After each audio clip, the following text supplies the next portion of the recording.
Permintaan untuk mempertahankan Listio Sigit Prabowo sebagai Kapolri, diakini ex-anggota Badan Intelijen Negara, BIN, Kolonel Infantri, Purnawirawan, Sri Rajasa Chandra, menjadi salah satu agenda tersembunyi dalam pertemuan mantan Presiden Joko Widodo dan Presiden Prabowo Subianto.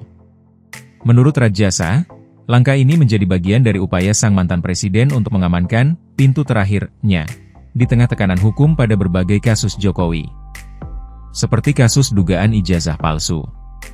Jadi, agenda yang kedua, faktor Sigit, agar diberi kesempatan untuk tetap memimpin.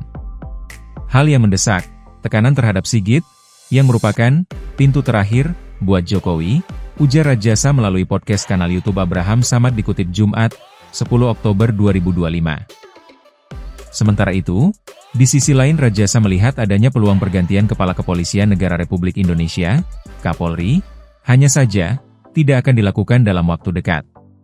Menurutnya, Presiden Prabowo sendiri menyimpan kekecewaan terhadap kepemimpinan Listio Sigit.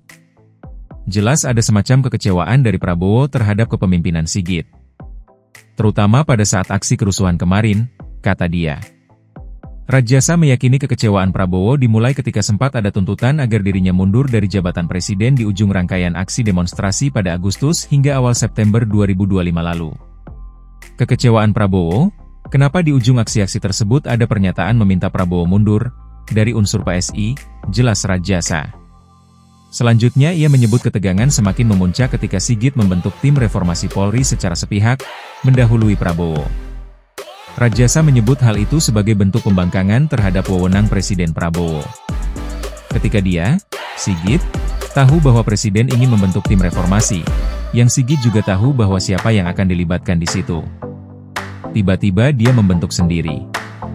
Itu insubordinasi, tegasnya. Bahkan, ia mengungkap, tim reformasi Polri yang dibentuk Sigit, sempat dikatakan Prabowo tidak berlaku. Kapolri membentuk tim reformasi itu.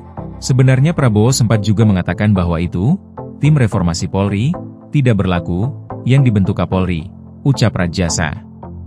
Sementara, pengamat kebijakan publik Haidar Alwi mengatakan pernyataan tersebut bukan hanya tidak berdasar tetapi juga berpotensi menimbulkan distorsi persepsi publik terhadap dinamika kenegaraan yang seharusnya dijaga marwah dan rasionalitasnya.